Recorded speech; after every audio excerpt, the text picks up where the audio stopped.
So hello guys, in this video आज हम लोग पढ़ेंगे मशीन लर्निंग के बारे में।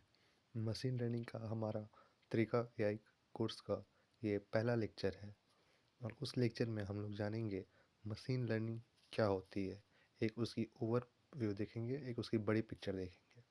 तो चलिए ये लेक्चर स्टार्ट करते हैं।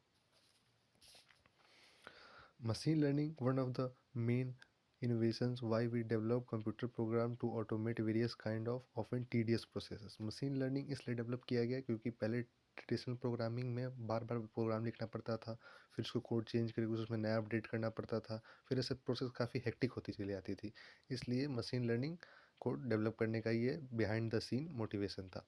ठीक है, वैसे ये देखिए एक 4 डोमेन होती है मशीन लर्निंग का। अगर एक आप क्या बोलते हैं, एक 4 स्टोरी बिल्डिंग बनाओ तो जो फाउंडेशन लेयर होगा, जो फर्स्ट फ्लोर होगा, जो सेकंड फ्लोर होगा और जो थर्ड फ्लोर होगा, उस फ्लोर के हिसाब से बांटा गया है। तो एक जैसे एक वेन डायग्राम के हिसाब से करें तो जो सबसे अंदर का जो वेन डायग्राम का आता है वो उसके अंदर आता है आपका एआई। एआई हर एक डोमेन को इनकम्पास करता है। फिर उसका आता है आपके अंदर आता है मशीन लर्निंग। फिर मशीन लर्निंग के अंदर आता है आपका डीप लर्निंग। फिर डीप लर्निंग के अंदर आता है आपका एनएलपी हो गया या फिर कंप्यूटर विजन हो गया। ठीक है, कंप्यूटर विजन हम उसका हमारे जैसे मेटा के सन रे ग्लासेस हैं, सन बैन ग्लासेस, सन रेज, वो हो गए रेबन्स वाले। और उसके बाद से एनएलपी में आ जाता है ट्रांसफॉर्मर वगैरह मॉडल पे, जो कि नेचुरल लैंग्वेज प्रोसेसिंग पे वो जिसका फुल फॉर्म है। इन उसके अंदर डोमेन आता है तो एनएलपी वगैरह के बारे में। एनएलपी या फिर यहाँ सीवी डाल सकते हैं। तो स्टार्ट होता है आर्टिफिशियल इंटेलिजेंस है, जो कि सबसेट है या फिर कह सकते हैं सुपर सेट है। इसका भी सुपर सेट है दो, और एक है एजीआई आर्टिफिशियल जनरल इंटेलिजेंस, जो कि अभी आने में बहुत समय है। दूसरा है एएसआई, जो कि है आर्टिफिशियल सुपर इंटेलिजेंस, जो कि अभी आने में कम से कम 50 साल है। इतना तो टाइम मान के चलते हैं, या फिर 50 तो कम से कम 40-50 साल है अभी। तो जानते हैं, चलिए मशीन लर्निंग होती क्या है। प्रीवियस लेक्चर का डोमेन वो है। Machine learning, it is a field of study that give computers the ability to learn without being explicitly programmed. मतलब ये मशीन लर्निंग आर्टिफिशियल इंटेलिजेंस का एक ऐसा फील्ड है जिसके बारे में हम लोग ये पढ़ते हैं कि कंप्यूटर को खुद सीख जाए काम करना और याद रखना चीज़ों को। उसको बार बार प्रोग्राम ना करना पड़े, बिना बार बार प्रोग्राम किए, बिना बार बार सेम चीज़ रिकॉल किए कंप्यूटर को वो खुद से काम करना और पैटर्न रिकॉग्नाइज करना सीख जाए, उसको मशीन लर्निंग कहते हैं। ठीक है, ये देखिए एक दो बहुत बढ़िया कोट है, कोट मिला हुआ था, ये मैंने लेक्चर प्रिपेयर करते वक्त बनाई। इसमें कहते हैं machine learning is the new hot thing. ये कहते हैं जॉन एल हैंसी का, जो स्टैनफोर्ड यूनिवर्सिटी के प्रेसिडेंट रह चुके हैं। उनका टेन्योर था 2000 से लेकर 2016 तक। और जो माइक्रोसॉफ्ट के को फाउंडर हैं और लंबे समय तक सीईओ रहे, बिल गेट्स, उन्होंने कहा था कि a breakthrough in machine will be 10 Microsofts. मतलब मशीन लर्निंग में एक छोटा सा ब्रेक थ्रू जो आता है, जैसे 2017 में आया था attention is all you need में, ट्रांसफॉर्मर के द्वारा, ट्रांसफॉर्मर आर्किटेक्चर के द्वारा। तो जैसा वैसा ब्रेक तो वो 10 माइक्रोसॉफ्ट के बराबर होगा। अब देखिए प्रोग्रामिंग, पहले की प्रोग्रामिंग में और आज की प्रोग्रामिंग में क्या अंतर है ये जानते हैं। पहले की प्रोग्रामिंग में यानी 20 ईयर्स एगो, उस टाइम होती थी ट्रेडिशनल प्रोग्रामिंग। ट्रेडिशनल प्रोग्रामिंग में इनपुट डालते थे हम लोग, फिर एक प्रोग्रामर होता था, वो प्रोग्राम बनाता था, प्रोग्राम डेवलप करता था वेरियस एल्गोरिदम का हेल्प लेके। फिर वो प्रोग्राम कंप्यूटर में आता था, फिर कंप्यूटर उसको प्रोसेस करता था और प्रोसेस करके आउटपुट निकालता था। सिंपल तो निकलता, इनपुट से आउटपुट ही था, लेकिन ये एक हेक्टिक प्रोसेस हो जाता था प्रोग्रामर, प्रोग्राम और कंप्यूटर का। इसमें क्या हुआ है, प्रोग्रामर का तो गेम खत्म ही हो गया है मशीन लर्निंग में। ये दूसरा पैराडाइम में मशीन लर्निंग में रह गया है कि कंप्यूटर है, उसके अंदर इनपुट आउटपुट डाल दो, कंप्यूटर खुद से पैटर्न रिकॉग्नाइज करके, खुद से सीख के, खुद से लर्न करके डेटा सेट पे और प्रोग्राम जनरेट करके दे। ठीक है, तो ये रफ डायग्राम है उसका। ये सारे का पीडीएफ आपको इस वीडियो के लेक्चर में मिल जाएगा। नेक्स्ट चलते हैं overview of the categories of machine learning. Machine learning categories, machine learning के कितने कैटेगरीज हैं, मतलब कितने टाइप्स हैं। वैसे तो कहते 4 हैं, लेकिन इस वीडियो में मेजरली हम 3 डिस्कस किए हुए हैं। तो पहला है सुपरवाइज लर्निंग, जो कि सबसे डेवलप्ड ब्रांच है मशीन लर्निंग का, क्योंकि इसके बहुत सारे algorithm, various algorithm real life world application में यूज़ आते हैं। उसके बाद आता है अनसुपरवाइज लर्निंग, और तीसरा है रीइंफोर्समेंट लर्निंग। तो सुपरवाइज लर्निंग में क्या है, लेबल डेटा दिया जाता है। जैसे सुपरवाइज लर्निंग में होता है कि कंप्यूटर उसको एक कोई है कंप्यूटर या फिर एक वो, इसके बाद एक एल मतलब सुपरवाइज लर्निंग में एक लर्निंग मॉडल को इनपुट भी दिया जाता है, आउटपुट भी दिया जाता है और लेबल डेटा दिया जाता है, ताकि डेटा अनसॉर्टेड ना हो, और उसके बाद से वो डायरेक्ट फीडबैक निकालता है, बस फीडबैक देता है। अब ये फीडबैक दो अलग अलग टाइप में आता है, एक आता है क्लासिफिकेशन के टाइप में, एक आता है रिग्रेशन के टाइप में। ठीक है, तो इसमें लेबल डेटा मिल जाता है इसलिए इसको डायरेक्ट फीडबैक देता है। दूसरा आउटकम प्रेडिक्ट करता है और फ्यूचर प्रेडिक्ट करता है। दूसरा है अनसुपरवाइज लर्निंग, इसमें कोई लेबल और टारगेट नहीं होता है, इसमें कोई फीडबैक भी नहीं होता है, और ये डेटा के अंदर का जो हिडन स्ट्रक्चर है, क्योंकि डेटा अनसॉर्टेड होता है, डेटा अनसॉर्टेड होगा तो उसके अंदर में पैटर्न खोजेगा वेरियस एल्गोरिदम यूज़ करके, फिर उस एल्गोरिदम से वो पैटर्न खुद खुद खोज के निकाल के उसके बाद प्रेडिक्शन को आउटकम को प्रेडिक्ट करता है। और इसमें लेबल डेटा मिल जाता है तो ये खुद से बना लेता है, और उसके बाद से उस उसे सीख के आने वाले न्यू अनसीन डेटा पे काम करके बेटर रिजल्ट प्रोड्यूस करता है, बेटर फीडबैक देता है, चाहे वो क्लासिफिकेशन मॉडल में हो चाहे फिर रिग्रेशन मॉडल में हो। और तीसरा है रीइंफोर्समेंट लर्निंग, ये डिसीजन प्रोसेस पे काम करता है। जैसे ये कोई भी रीइंफोर्समेंट लर्निंग के एल्गोरिदम पे बना हुआ मॉडल है, मॉडल जैसे ये हो गया मॉडल जी। तो मॉडल जी कैसे काम करेगा कि मॉडल जी को सबसे पहले ट्रेन करेंगे वेरियस डेटा सेट पे, उसके बाद टेस्ट करेंगे, और उसके बाद जब रन करेंगे एग्जीक्यूट करेंगे, तो एग्जीक्यूट करने के टाइम अगर वो सही डिसीजन देगा तो उसको रिवॉर्ड मिलेगा, अगर गलत डिसीजन मिलेगा तो पेनल्टी मिलेगा, पेनल्टी। और इस रिवॉर्ड और इस पेनल्टी के बदले वो अपने आगे की मेमोरी को कंटिन्यू करेगा और याद रखेगा और इसको लर्न करेगा, और उसके हिसाब से वो सेल्फ लर्न करते जाएगा और फाइन ट्यून होते जाएगा और एक बेटर मॉडल बन के तैयार होगा। तो ये था कैटेगरीज उसका। अब आता है एप्लीकेशन ऑफ मशीन लर्निंग। जैसे मशीन लर्निंग के क्या क्या एप्लीकेशंस हैं। After the field machine learning was founded more than half a century ago, we can now found the application of machine learning in almost every aspect of our life. जब से machine learning का invention हो गया, जब से machine learning के बारे में पता चला, जब से वो फाउंड हुआ, आज से तकरीबन 50 साल पहले, हम लोग उसका एप्लीकेशन आज देखने को मिल रहा है ऑलमोस्ट हमारे जीवन के हर एक एक्सपेक्ट में, हर एक पहलू में। जैसे पॉपुलर एप्लीकेशन मशीन लर्निंग है कुछ ऐसा, ईमेल स्पैम डिटेक्शन, कि कैसे आपका ईमेल पता कर लेता है स्पैम है या फिर क्या बोलते हैं स्पैम नहीं है। ये होता है सुपरवाइज लर्निंग के क्या बोलते हैं क्लासिफिकेशन, लॉजिस्टिक क्लासिफिकेशन के थ्रू, एल्गोरिदम के through face detection and matching कर लेता है, वेब सर्च कर लेता है, स्पोर्ट प्रेडिक्ट कर लेता है। ये क्या बोलते हैं रिग्रेशन के थ्रू वर्क करता है, स्टॉक प्रेडिक्शन भी रिग्रेशन के थ्रू वर्क करता है, क्रेडिट कार्ड फॉर्म इसके थ्रू क्या बोलते हैं, ये भी सुपरवाइज लर्निंग का एल्गोरिदम है।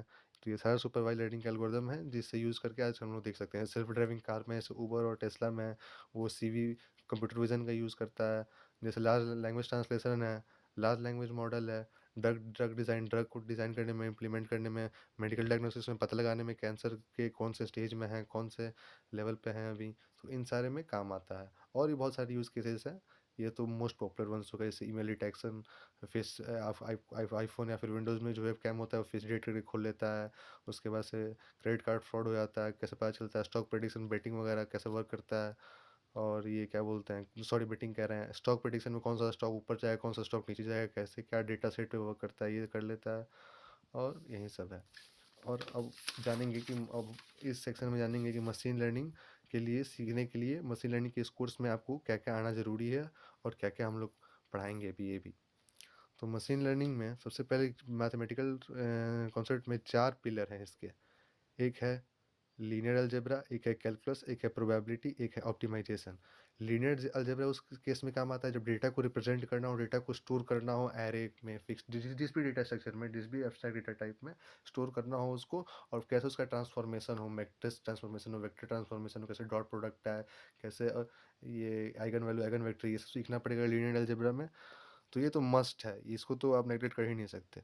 फिर calculus algorithm machine learning algorithm में काम आता है, ऑप्टिमाइजेशन करता है, ग्रेडियंट कंप्यूटेशन करता है, तो उसमें कैलकुलस काम आता है, रेट ऑफ चेंज वगैरह करने में। फिर प्रोबेबिलिटी, आखिर गेम तो लार्ज लैंग्वेज मॉडल का गेम क्या है, नेक्स्ट टोकन को प्रेडिक्ट करना, नेक्स्ट टोकन को प्रेडिक्ट करना।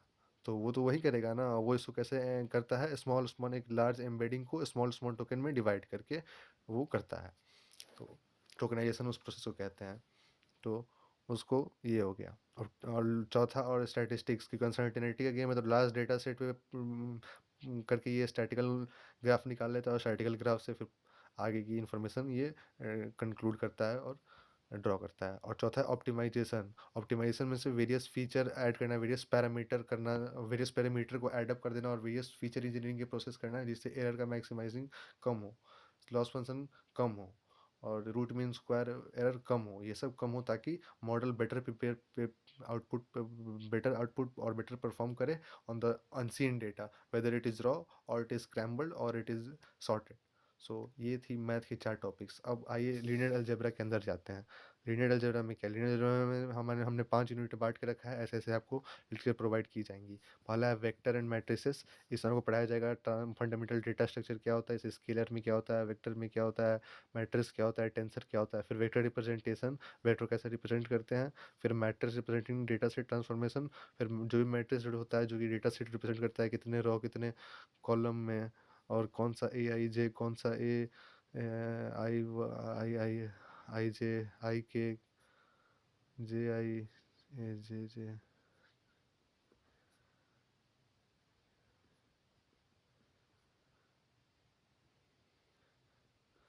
ऐसे तो इनका काम चलेगा। फिर मैट्रिक्स ऑपरेशन हम लोग देखेंगे कैसे मैट्रिक्स का एडिशन होता है, कैसे मैट्रिक्स का मल्टीप्लिकेशन होता है, कैसे डॉट प्रोडक्ट होता है, कैसे क्रॉस प्रोडक्ट होता है, कैसे मैट्रिक्स का ट्रांसफॉर्मेशन होता है और कैसे उसका ट्रांसपोज दिया जाता है, कैसे एडवर्स किया जाता है। डॉट प्रोडक्ट देखेंगे, डॉट प्रोडक्ट से सिमिलैरिटी पता चलता है, वेटेड सम पता चलता है, लीनियर मॉडल में यूज़ होता है। फिर से आइगन वैल्यू और आइगन वेक्टर में मैट्रिसेस का प्रॉपर्टीज पता चलता है। और प्रिंसिपल कंपोनेंट एनालिसिस जो कि एक बहुत पावरफुल मशीन लर्निंग एल्गोरिथम है, उसको डायमेंशनल रिडक्शन के लिए यूज़ करते हैं आइगन वैल्यू और आइगन वेक्टर का कॉन्सेप्ट यूज़ करके। तो ये है। और लास्ट है मैट्रिक्स डिकम्पोजिशन। इसमें technique like SVD, singular value decomposition, analyse data structure and improve computation, इसमें भी एसवीडी का यूज़ होता है, इसमें पीसीए का यूज़ होता है। तो आइगन वैल्यू आइगन वेक्टर में इतना और वेक्टर मैट्रिक्स में इतना। तो आपको इसके लिए प्रेफर्ड बुक हम बता देते हैं। सोर्स हमारा अपना स्टडी मटेरियल रहेगा, study material plus linear algebra by Gilbert Strang. उसके बाद हमारा आता है नेक्स्ट टॉपिक आता है कैलकुलस। फिर कैलकुलस में डेरिवेटिव पढ़ेंगे, कैसे रेट ऑफ चेंज होता है, कैसे कोई भी ग्राफ पे कितना चेंज होता है, कितना रेट ऑफ चेंज कैसे होता है, कैसे कौन सा स्लोप आता है, कैसे इंक्रीजिंग ग्राफ होता है, डिक्रीजिंग ग्राफ होता है, मैक्सिमा मिनिमा, उस ग्राफ का ट्रांसफॉर्मेशन, फिर से जो भी होता है वो पढ़ेंगे ट्रेडिशनल मॉडल। उसके बाद से पार्शियल डेरिवेटिव पढ़ेंगे, फंक्शन विथ मल्टीपल वेरिएबल जिसमें एक से ज़्यादा वेरिएबल काम करेगा। जैसे पैरामीटर होता है, पैरामीटर बहुत सारे वेरिएबल होते हैं, बहुत सारे वेरिएबल काम करते हैं, तो उन फंक्शन के लिए पार्शियल डेरिवेटिव का यूज़ करेंगे। चेन रूल जो कि आपने पढ़े रखा होगा, चेन रूल का यूज़ करेंगे। और ग्रेडियंट डिसेंट ऑप्टिमाइजेशन टेक्निक में यूज़ होता है, डेरिवेटिव निकाल के मिनिमाइज करते हैं फंक्शन वैलिडिटी को, फंक्शन इटरेशन को।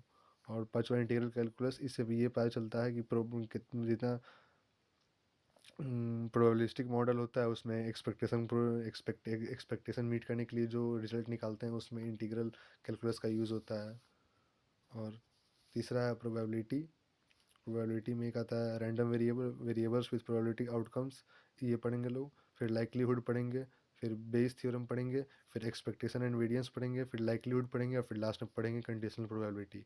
जैसे probability of an event given another की फॉर क्लासिफिकेशन एंड वैल्यू, एक दूसरे कंडीशन में उस प्रोबेबिलिटी आने का क्या कंडीशन है, कैसे लाइक्लीहुड कैसे मैक्सिमाइज लाइक्लीहुड मैक्सिमाइज करके अलग अलग मॉडल में फिट करते हैं प्रोबेबिलिटी यूज़ करके। इसका एक्सपेक्टेशन और वेरिएंस यूज़ करेंगे हम लोग। तो ये हो गया। और चौथा है ऑप्टिमाइजेशन। ऑप्टिमाइजेशन में क्या बोलते हैं, ऑब्जेक्टिव फंक्शन पढ़ेंगे। ऑब्जेक्टिव फंक्शन वो फंक्शन होता है जो कि एक फंक्शन को मिनिमाइज और मैक्सिमाइज करता है, जैसे लॉस फंक्शन हो गया, फिर कॉस्ट फंक्शन हो गया। ग्रेडियंट डिसेंट पढ़ेंगे लोग, ये होता है इटरेटिव मेथड होता है पैरामीटर को अपडेट करने में उस डायरेक्शन में जिस डायरेक्शन में फंक्शन का ऑब्जेक्टिव कम हो। तीसरा होता है स्टोकेस्टिक ग्रेडियंट डिसेंट। इसमें आप रैंडम और जो जितना भी तरीके के सबसेट हैं डेटा के फॉर फास्टर एंड ज़्यादा ऑप्टिमाइजेशन के लिए उनको यूज़ करता है ये ग्रेडेड डिसेंट एल्गोरिदम। फिर